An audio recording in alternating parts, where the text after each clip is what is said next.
Hello friends, I am Dr. Kushal Kanno. Along with me, I am having Mr. Sanjay Wagmare, Control System Lab Assistant. Today we are going to demonstrate the experiment on synchros. So we are going to study the synchro devices. So I have already explained this to all of you in the experimental manual.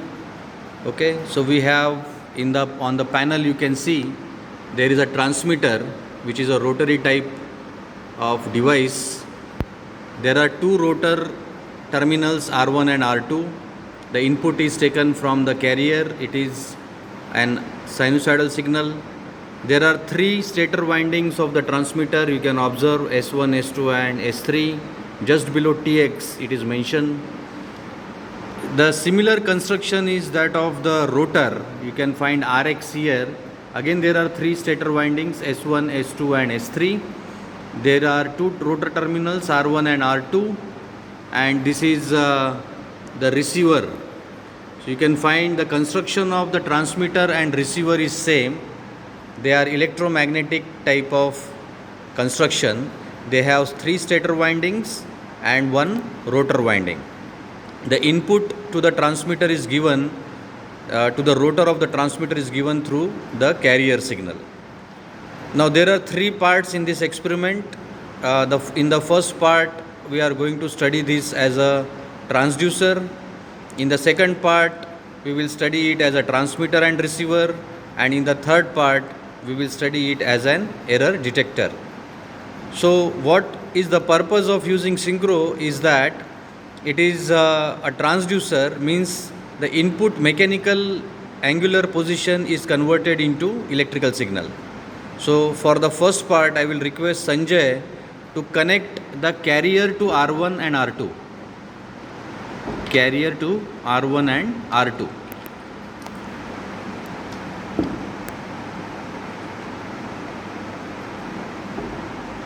So we have connected the input signal to the rotor of the transmitter. Now you are finding a digital voltmeter which has AC as well as DC position. So we will keep it at AC because our input is AC excitation. So first of all we will connect the voltmeter across S1 and S2. So you can see that the connection is made between S1 and S2. So the voltmeter is now connected across S1 and S2. So initially the transmitter position is at 0. Before switching on the supply it should be at 0 position, and as similar to that of the potentiometer we will move this rotor of the transmitter in 30-degree interval. So after 30-degree we will measure the voltage across the stator windings S1, S2, then S2, S3 and S1, S3. So now I will request Sanjay to switch on the power supply. You can see the power supply is switched on, and the transmitter is. Now we will first take the observation at 0. Okay. So we are taking the observation at 0.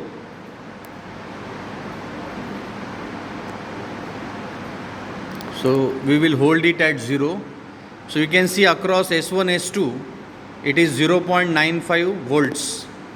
Now we will change the terminal of the stator across S2 and S3.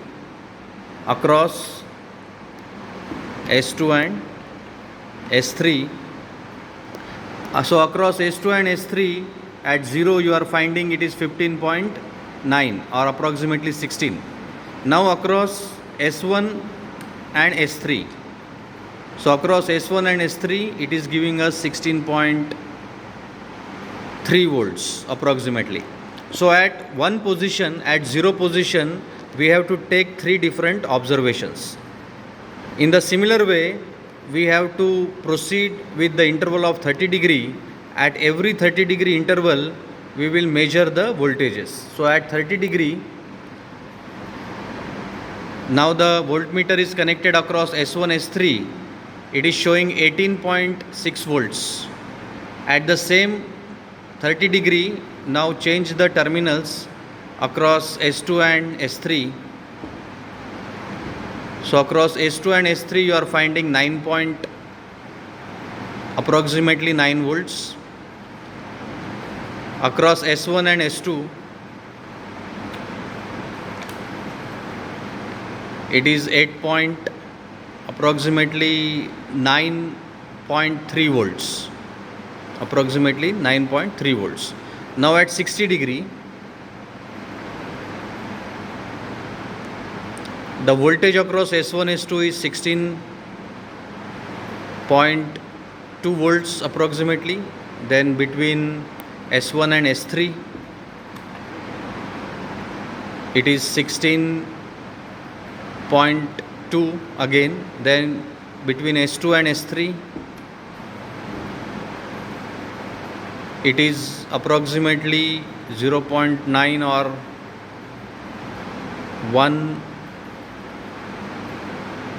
1.1 volts. Now we will move to 90 degree. So at 90 degree, the voltage across S2 and S3 is 9.3 volts.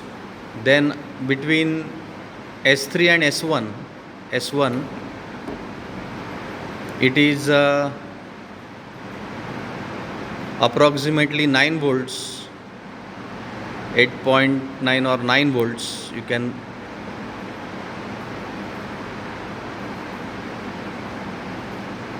approximately 9 volts. Then between S1 and S2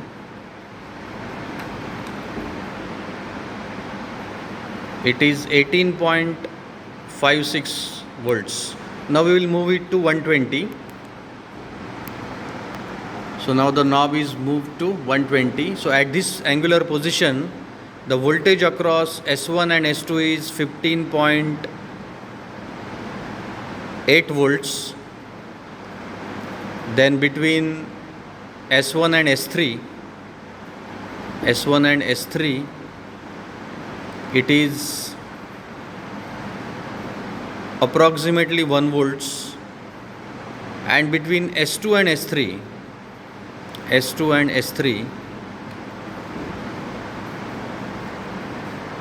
it is 16.1 volts. Now we will move it to 150, angular position 150. So this is angular position 150. So at this position, the voltage across S2 S3 is 18.5. Then between S3 and S1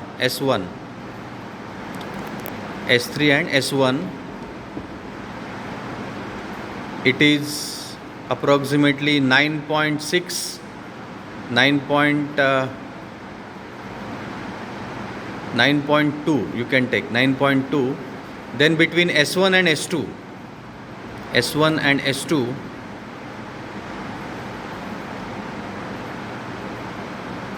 it is 8.9 volts. Now we'll move it to 180. So at 180, the voltage across S1 and S2 is 1.3. Then across S1 and S3 it is 16.1. Then between S2 and S3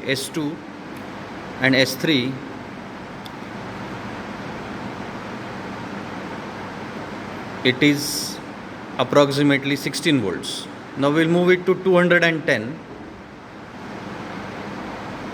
At 210, the voltage across S2 S3 is 8.8. You can take it as 9. It is now coming to 9.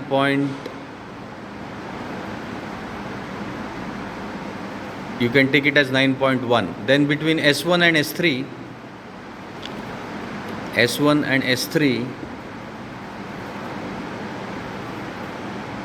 It is 18.6 between S1 and S2.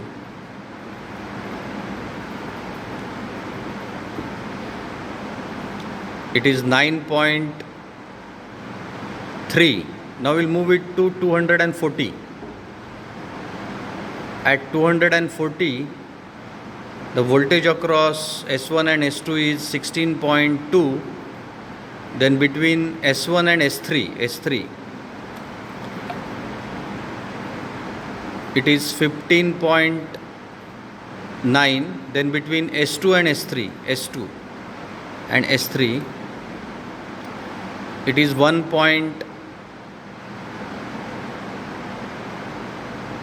approximately 1 volts. Now we'll move it to 270. At 270, the voltage across S2 and S3 is 9.5 approximately. Then between S3 and S1,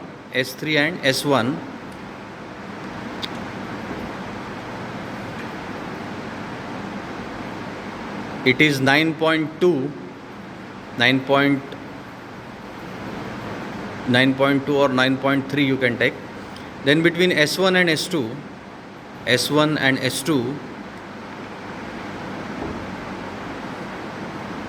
it is 18.6,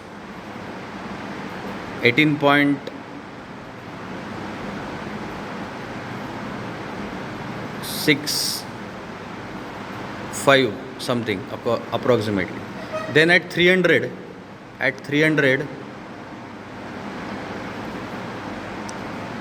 the voltage across S1 and S2 is 15.9 or approximately 16. Then across S1 and S3, it is 1.1. Then across S2 and S3, it is 16.2 volts. Now we'll move it to 330. At 330,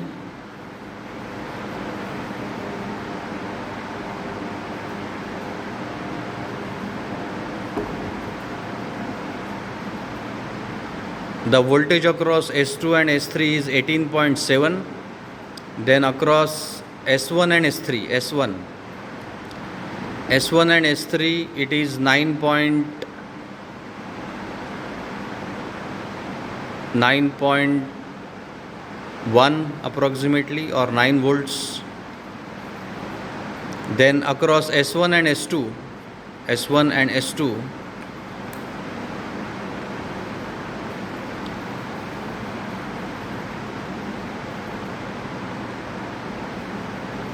it is 9.4 volts or 9.5 volts. Now again at 0,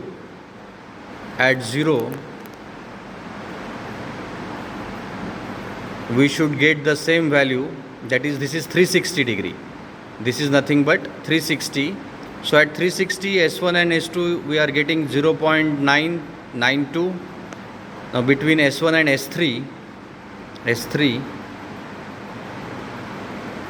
it is 16.3, and between S2 and S3,